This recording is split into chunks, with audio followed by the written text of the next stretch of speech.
channel. I know I haven't uploaded a video in a good few months, and as you can imagine, it's not easy for me just to set a camera up and make a video, especially when I've got two babies who constantly want my attention. I just wanted to give you a little life update, like, you know, where we are, how I am, how the babies are, how everything's going.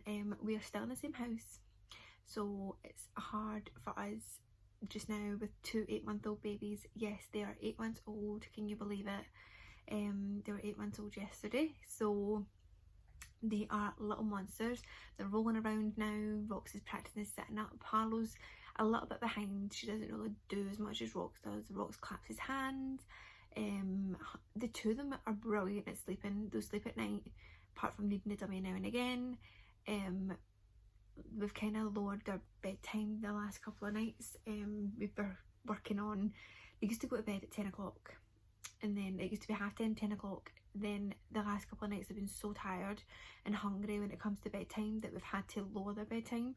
So it got to like 9:15, 9:30, and then it was just going back. So it was 9:30, 9:45, no, 9:30, 9:15.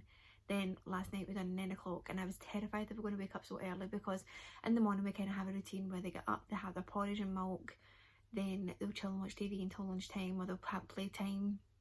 I don't really watch TV. They hate children's TV for some reason, but they love adverts. Every time if they're on the floor playing with toys, they'll look up to the TV for the advert.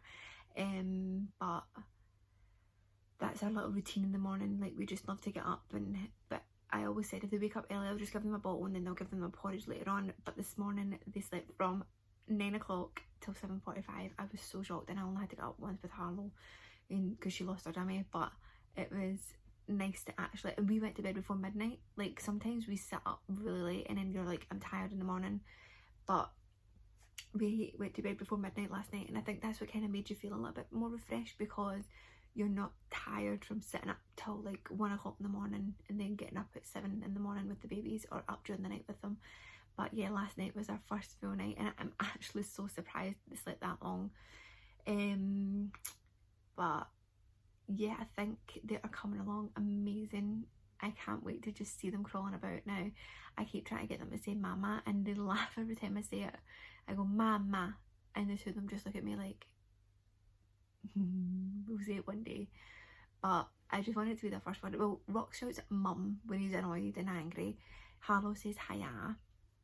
But Rox loves his clap of handies. It's just constant. You go yeah, you know, go yeah, and he'll clap his hands. He's so cute. Harlow just loves to scream, but it's like a funny scream sometimes. You look at her and you're like, you're just pure cuteness, but you're just evil at the same time. But I mean, you've got to love them, don't you? And Rox, the two of them love to put their hands up and down the cot. That's how you know they're awakened. Like, either that or they start screaming, like, just to get your attention. But yeah, they're huge now. I'll try and get them a little video in at the end with them waking up. But yeah, I can't believe how quick the last 8 months have went. Like, Matthew always says it's the longest 8 months, but it's not really. I feel like when you look at it, and when it gets to every month, you're like, they're 8 months old. Like, how is this possible? How are they 8 months old already? And I didn't want to be here when they were 8 months old. I didn't want to have this same house, because I just wanted everything to be nice and fresh. I wanted them to have their own room, and we're all squashed in this one room, and it's hard to even enjoy being here. So I think that's kind of had an effect on me and Matthew at times, and yeah, it's just been annoying that we can't get anywhere else just now. But the babies are still loving just having time to just roll around. We've got a decent sized living room, so they still roll around the floor and stuff. And Rox and Harlow love bouncing it in the bouncers. They are crazy. Rox sits up now in the bouncer, so you have to keep an eye on him. Even though when he's strapped in, you still have to look at him, because he is like Houdini. He will flip out that thing. Harlow is crazy. She'll jump up and down on it. You're like, calm down, you're going to end up hitting the ceiling one day. But yeah, the first 6 months for me were really hard. I did hate being a mum for a while. I know that sounds really hard to even hear and say, like, even to say it. It was like, I would turn around sometimes in bed and be like, I can't even be bothered today. Like, this is so hard, and especially when I'm doing it on my own all day. I do get the break now and again throughout the week. Like, my mum will take them or my aunt will take them, and I do have those hours to myself, but even then I'm not taking them to myself. I'm fixing the house, but like, that's my fault. So I needed to admit that I needed help and that I was struggling, and I told my mum, and my mum said that she knew, but it was up to me to admit it first. And the babies were nearly 6 months old at this point. They were just, I think it was like a day before their 6th month. And I texted her and I just told her that I needed to speak to someone because I wasn't happy. And it wasn't like I wasn't happy with my babies, I just wasn't happy with having to deal with everything, and inside I just didn't feel happy sometimes. Like, I would cry most days, and like, I still have bad days. It's alright to have bad days. And I told Matthew, and I remember it was a Saturday night, so I told them, and I was like, I'm going to phone them on Monday. And I was so scared to phone them. Like, I was terrified to press that call button on the phone. And I was like, right, I'm going to do it. And I done it, and I spoke to because obviously everything's changed now with the doctors. You can't just go down and get an appointment and go down and see the doctors, whatever. So I had to tell the receptionist what the problem was, and I just explained I had 6-month-old twins. I was really struggling mentally, and I just wanted to speak to the doctor. And I asked for my favourite doctor, and she went, she's not until tomorrow at 9 o'clock, but I can give you an appointment to get her to call you back at 9:15 tomorrow. And she went, are you sure you want to wait till tomorrow? Are you needing any immediate help? And I was like, no, it's fine, I can wait till tomorrow. At least I felt like a weight just lift as soon as I even told my mum or Matthew that I needed help, and it really just made me feel so much better. And I spoke to my doctor, and she said that I had postnatal depression, and I can't believe it took me until 6 months to realise that that's what was wrong. And I always had this fear, I was terrified that I would get postnatal depression, because why would I get postnatal depression? I went through years of treatment to have my babies. I was, in my mind, I was going to love them, and I was going to take care of them every day, I was going to be happy, but I was the complete opposite. Like, I felt terrible, I cried all the time, I just needed help, and I was scared to ask for the help. And like, when you do ask for the help, it's amazing to just know that you're not out there and alone. And when I told the doctor, I says, like, why did I feel like this when I went through treatment to have my babies? And she was like, Nicolle, you'll be surprised at how many people can go through years and years of fertility treatment and years of disappointment, and when they finally have that baby, they will get postnatal depression. They will feel depressed because it's been such a build up that as soon as it happens, it's like bang, you're shot right into being a mum.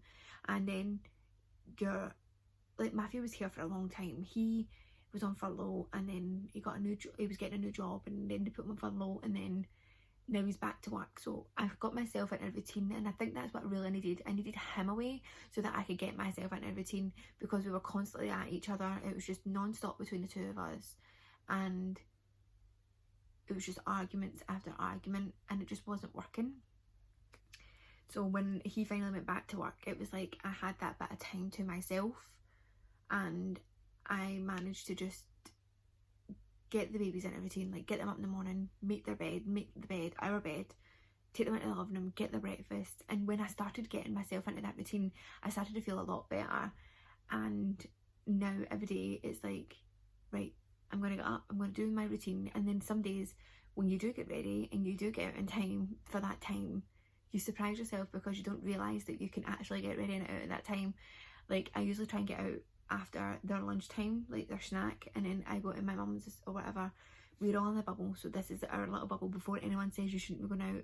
My mum and my aunt and my gran stay across the road, and my mum stays round the corner from me, and we're in a bubble. We don't connect with anyone else, so we just do our own little thing. And so, like, if I'm going out, I go to my mum's, or if I'm going out, I'm going food shopping.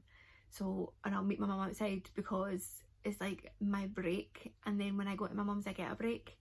And like, as I said, my mum and my aunt take the babies now, and like every week now, and I get, well, sometimes like they'll change the day and stuff, but I know I'm getting that break. So I think if you're a new mum out there and you are suffering, it's not it's hard at first, but it's nothing to be ashamed of to go and ask for help. If you feel depressed, sad, and you feel like you cannot cope, speak to someone.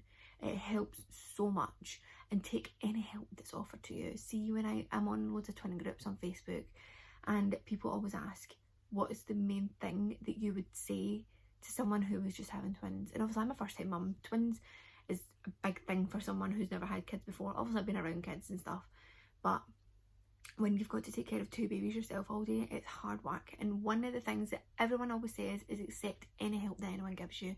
And I totally agree with everything, because the help does, like, even if you have got tidying up to do, or you've got to clean the house, when you sit down and you look at your house gleaming, it's like one thing that just, it makes me so happy. Like the other day, my aunt took the babies and I had done my tan, and I was like, I'm gonna get a shower. Got a hair in my mouth. I'm gonna get a shower, I'm gonna wash my tan off, I'm gonna do my nails, I'm gonna do my eyebrows, and I'm gonna just chill. But I tidied the house, so I never really had a lot of time to chill by myself. But at the same time, I sat back on that couch and I looked at my house and I realised that I had cleaned it better than I had ever cleaned it, because it's so hard to do it when the twins are in and you can have to hoover around them. Luckily they don't mind the hoover. Rox will get frightened now and again if the hoover's on, but just take time. It's alright to ask for help, ask for the help, and just know that you're not the only one that's going through all this. There's other people out there who are so scared to ask for help that it gets to the point where it's too late for them. But I never ever felt like that, but I knew that I always had a supportive family who was going to be there for me. And I even put a post up on my Instagram and my Facebook explaining that I had postnatal depression, and I got loads of support, and loads of people were so like nice, and they commented saying that it was amazing that someone could speak out about it.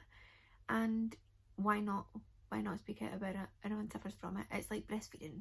People get scared to say, oh, I need to feed my baby in public, but now people do it all the time. Just breastfeed in public. Like, obviously you don't want to shout from the rooftops, I have postnatal depression, but at least express how you feel. Like, obviously when days are hard, they're hard, but when days are easy, you can breathe. Like, today's been okay for me so far. The babies have been a little bit grumpy, and they're teething really bad. They're just going through a growth spurt, I think. So some days are really hard for me, and when Matthew comes home from work, I'm like, can I just have 5 minutes to myself? Even if it's coming into the room to fold all the clothes that's been dried, that's a bit of time for me. I put my music on and I put the clothes away, and then we do bath time, bottle, bed. That's our new routine. So yeah, it's just been what's happening with me and the babies. I'm going back to work soon as well, and I'm terrified. I keep thinking about it, and I'm like, do I go back? But I feel like I need to go back for my own sanity.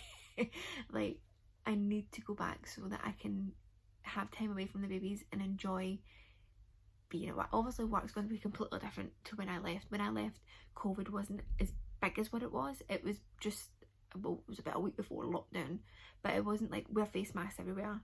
It was just be careful. And now where I work, it's like face mask screens, you have to have so many customers in at a time, and I work in a small shop, so it's like just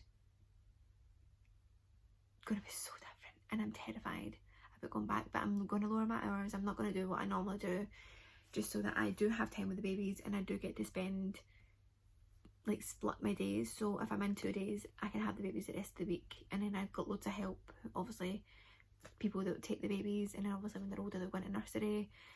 I can't believe that they're nearly 1. It just hit me there that they're nearly 1. They're 8 months old, but it'll be a couple of months now. We're planning on their first birthday, like, right, we need to get this, and I do not want to be in this house by their first birthday. So I am looking every day for a new house. So yeah, that's just a little life update. I will try and get the babies, if they wake up, I'll try, like, when I've still got everything set up, I'll bring them in and we can get a little video of them. But they're huge now. They are so cheeky, and I just love them. But yeah, it's just a little life update for you. I'm trying to think. I don't even know if there's anything else I need to tell you about. No. But this video is just really to say to any new mums, don't be scared to ask for help. It is scary, but you'll feel so much better when you do it. Like, even telling you here that I have postnatal depression it's nice to say it, because it means it's out there and I'm not putting on a face every day. Like, today's a good day. I've been ready since 12 o'clock in the afternoon, like, and I'm never ready for that time unless I'm going somewhere, and I surprise myself most days when I get out the door before noon. And there was one day in particular last week where I was like to my mum, I'll meet you at the shop and I'll be there before their bottle. I'll feed them and then I'll get their bottle in your house. And I got out the door at 20 to 12 and I was so happy. But yeah, I'm just rabbiting on now, but I will try and get the babies in to show you, because they are cheeky monkeys now, and I think they'll like the lights and stuff, so they'll hopefully look at everything. But yeah, thanks for watching my videos. If you like watching my videos, please like and subscribe to my channel. I know I don't upload as often as I would, but I'm a mum of twins now and it's really hard to get them to settle together. But thanks for watching, and I'll see you in the next video. Bye. Say hi. Hiya. Who's that? Say hi. Rox. Hi, I'm Rox. Hi, I'm Harlow. And we are 8 months old. Oh, and we've just woken up from a long nap. They never do. Oh, big yawns. So this is cheeky chickies. Look at them. Cheeky faces. Hey, babies. Oh, who's that? Clap handies, Rox. Clap a handy. Rox gets excited. Clap a handy. Yay, good boy. Clap a handies. Clap a. Harlow. Harlow. Harlow? Who the hell is Harlow? Harlow, who's that? Hi, baby. Rox is excited. What are you doing? Are you doing a clap of handies? You sure her, buddy? Harlow's just fascinated by her feet right now. Yee, stinky. She's got sticky up here and it's okay. Right, I'll show you Rox and I'll let Harlow wait. So here's Rox. Rox! Roxy! Who's that, baby? Who's that big boy? Who's a big boy? Harlow, no. She touches anything she can see. Hi, say hi, I'm Rox. And I'm a big boy. The last time Rox was probably on camera, he had no hair, he was bald. And now he's a wee chunky monkey. Say hi. Try to press the phone. Say hi. Right, so we get your sister. You sit there. Oh, you coming, Harlow? Hi. Hi. Hi. Try to press the phone. Hi. You got something on your nose? You've got you sticky up here. It's so funny. Because you had a good nap. Rox is chilling. Say hi. Are you touching the bed? Say hi, everybody. So this is Harlow and Rox now. They are humongous. So yes, Harlow's starting to look like me, which is cute, and Rox looks like his daddy. Rox looks like his daddy. Shut up. So this is my babies now. I'll try and get them in more videos if I have time to make videos. But yes, say bye, everybody. Bye.